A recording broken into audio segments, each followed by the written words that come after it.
Dulu yang saya bahas adalah bagaimana nasib dengan brand-brand yang sudah terlanjur kontrak dengan Sintayong untuk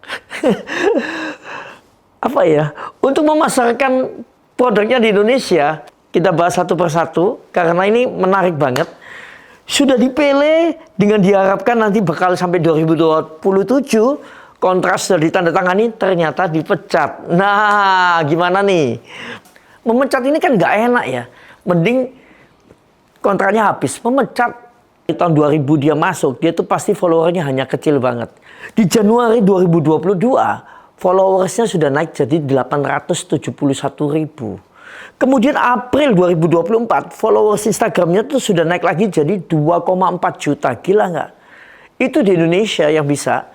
Jadi dia tuh sampai menjadi tokoh sepak bola Korea Selatan dengan jumlah pengikut terbanyak kedua waktu itu. Hari ini Januari 2025 sudah di 5,1 juta. Gimana gitu loh. Gila kan? Brand Boomcast. Kita bersama lagi di Brand Boomcast, sebuah channel yang akan membahas branding dari personal branding, product branding, corporate branding, dan segala hal yang berhubungan dengan branding yang akan bisa memajukan kita semua untuk mencapai sesuatu yang lebih hebat. Nah, karena bahasanya pasti aneh-aneh. Kadang kita tuh melihat sisi branding yang ini baik, kadang yang ini jelek, kadang yang ini bagus, tapi itu tergantung kita semua. Dan sekarang saya akan membahas satu topik yang sangat menarik dan lagi heboh. Sintayong, siapa yang nggak tahu. Jadi Sintayong ini atau disebut STY ya, STY atau STY aja deh. Ini mantan pelatih timnas Indonesia, tapi unik ya karena sebetulnya dia ini kan sudah hampir 5 tahun ya, dari tahun 2020 di Indonesia itu ya. Kemudian sempat kontraknya tuh sudah habis di Juni 2024. Tiba-tiba diperpanjang hingga 2027. Rencananya akan diperpanjang. Tapi ada kejutan lagi karena Januari 2025 mendadak dipecat. Nah ini kan aneh tapi nyata. Jadi ketika Indonesia lagi naik-naiknya di peringkat dunia, kemudian juga STY atau Sintayong ini lagi dipuja di mana-mana, apalagi oleh banyak pecinta bola nasional, ternyata malah dipecat dan didatangkanlah Patrick Kluivert. Oke, saya nggak membahas itu dulu. Yang saya bahas adalah bagaimana nasib dengan brand-brand yang sudah terlanjur kontrak dengan Sintayong untuk untuk memasarkan produknya di Indonesia. Jadi untuk menjadi BA ataupun ikon untuk produk-produk mereka di Indonesia. Kita bahas satu persatu karena ini menarik banget. Sudah dipilih dengan diharapkan nanti bakal sampai 2027 kontrak sudah ditandatangani, ternyata dipecat. Nah, gimana nih? Menarik kan?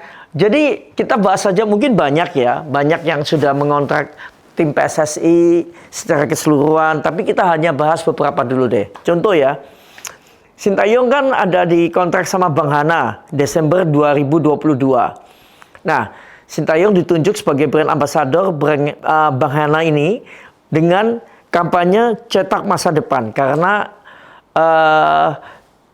dia dianggap sebagai figur yang bisa akan merangkul banyak kalangan. Karena bola itu kan memang sebagai olahraga nomor 1 di Indonesia ya. Dan kemudian kerjasama ini sudah dilanjutkan lagi kontrak perpanjangan di 2024. Tapi yang terjadi terus dipecat. Lucu kan?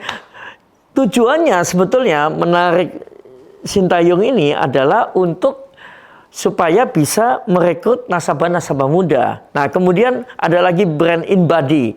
Di November 2024 terjadi kontrak karena dianggap Sintayong akan ada di Indonesia melatih dan namanya makin besar hingga 2027 kan. Nah, Sintayong resmi menjadi BA. InBody itu adalah perusahaan dari Korea Selatan yang berfokus pada analisis komposisi tubuh. Jadi kita itu bisa dilihat kesehatannya secara otomatis. Nah, saya sempat nyoba juga produknya ini waktu itu di pameran. Nah, ada lagi nih. Nongsim.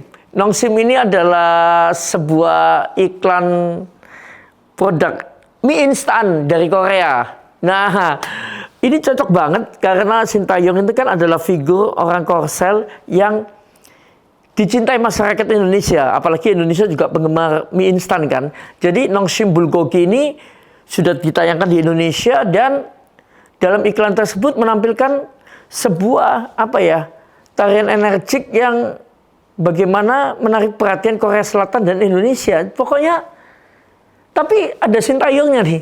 Nah, sekarang gimana nih brand-brand itu kalau sudah Sintayongnya nggak ada? Ya kan, pasti penasaran kan? Terus Sintayong itu juga pernah loh, dulu tuh mempromosikan kopi luwak. Dan juga ada otomotif Hyundai. Saya ingat waktu itu Hyundai kalau nggak salah sama sahabat saya Lee Jong Hun. Waktu itu dia mempromosikan mobilnya.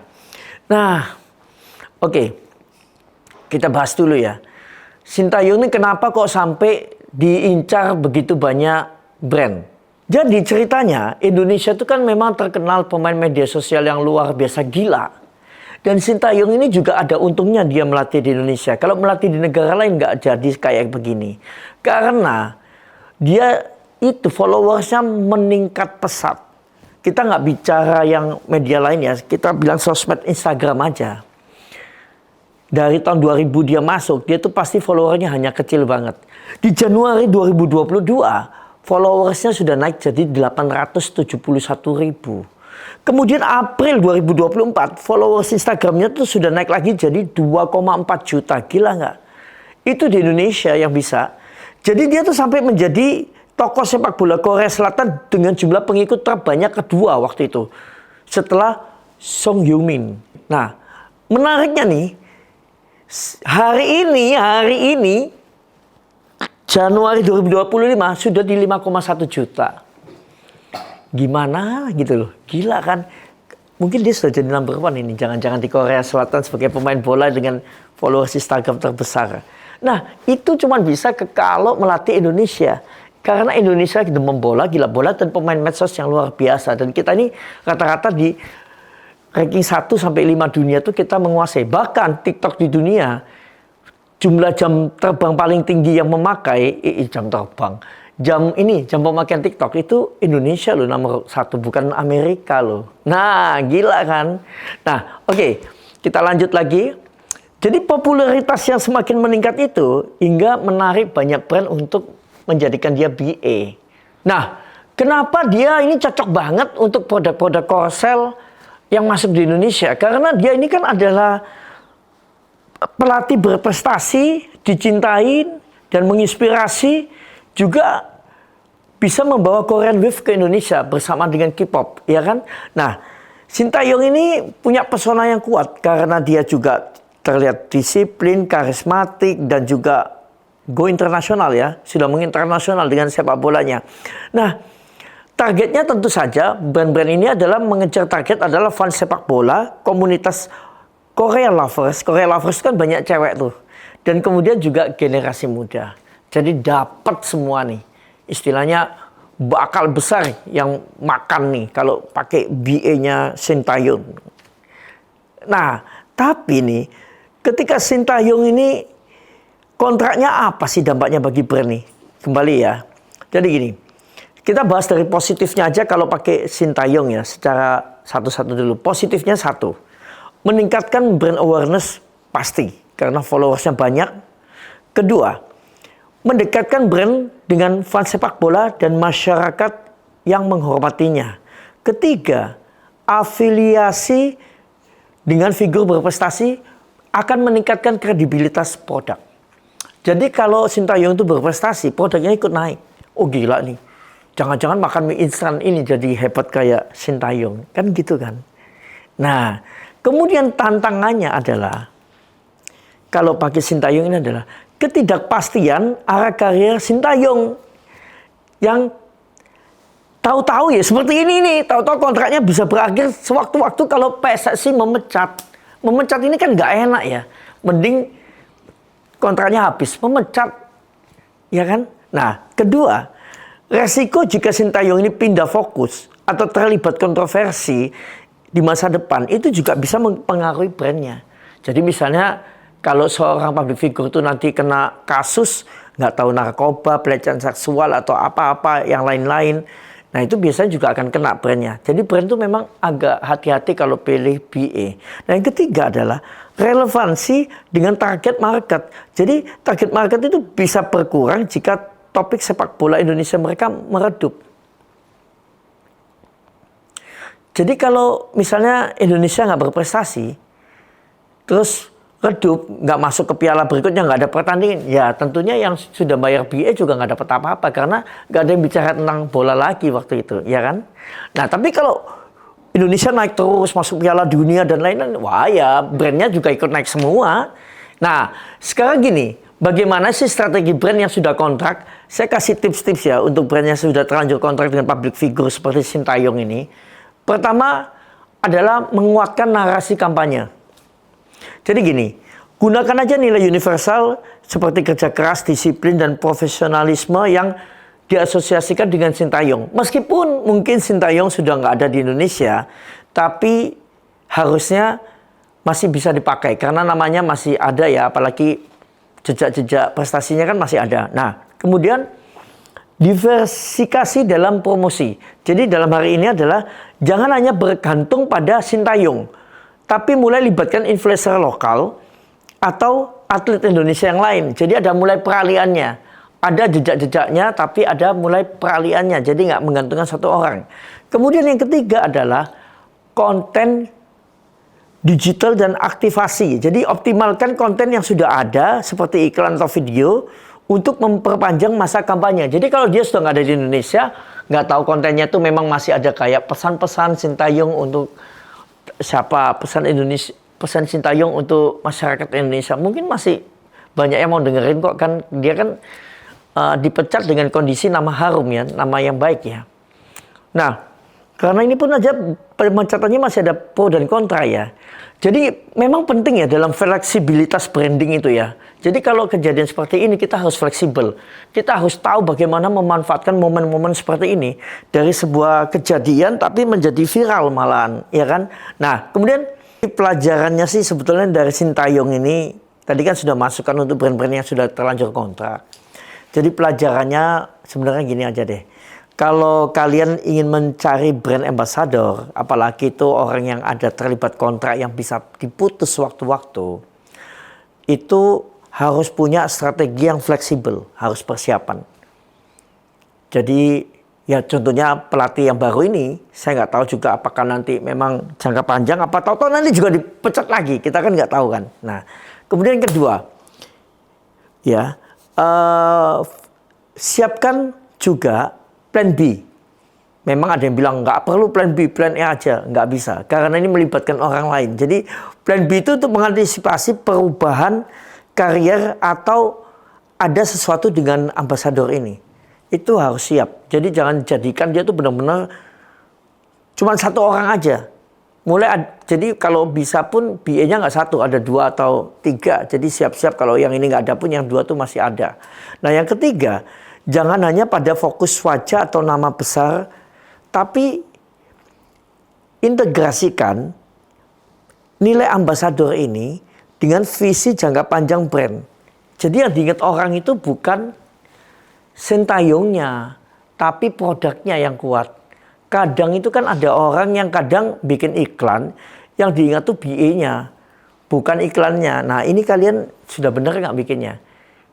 Jadi misalnya nih ya, oh itu mobil yang diiklankan Sintayong ya, namanya apa ya lupa, pokoknya mobilnya dinaik Sintayong. Nah itu berarti yang terkenal Sintayongnya. Atau oh itu mie yang dimakan Sintayong ya, tapi nama mie-nya lupa. Nah itu berarti kalian juga salah di dalam melakukan pembrandingan menggunakan BA. Karena apa? Nama brandnya nggak diingat, yang diingat adalah artisnya. Oke? Nah, oke. Ada kasus mungkin yang di Indonesia juga kejadian yang baru-baru ini, itu adalah Sandra Dewi. Kan Maret 2024 itu lagi heboh suaminya kena kasus ya 271 triliun, semua tahu lah ya. Dan pada saat itu Sandra Dewi lagi jadi BA-nya Pokana Family, bener nggak? Nah, yang terjadi adalah tiba-tiba pada saat itu juga langsung Bukannya Family itu mengeluarkan surat bahwa mereka sudah selesai masa BA-nya dengan Sandra Dewi. Untuk apa? Untuk menyelamatkan brandnya dari amukan massa. Karena lucunya di Instagramnya brand ini banyak orang yang marah-marah pada Sandra Dewi. Kan kasihan juga nih brand gak ikut-ikut korupsi. Yang dimarahin brandnya. Padahal brandnya itu bayar bintangnya untuk BA. Nah, lucu kan? Jadi memang hati-hati kalau pilih BA dan kalian harus tahu karakternya. Jangan mengambil resiko pakai BA yang negatif mungkin ya. Itu atau kadangnya juga negatif sih, tapi yang bisa terjerumus ke hal-hal negatif itu memang hati-hati karena akan mempengaruhi brandnya dengan sangat kuat. Oke, semoga suka dengan tontonan Brand Boomcast kali ini, dan kalau ada masukan ingin dibahas brandingnya apa atau siapa, tulis saja di komentar, nanti kita bahas di next Brand Boomcast selanjutnya. Brand Boomcast.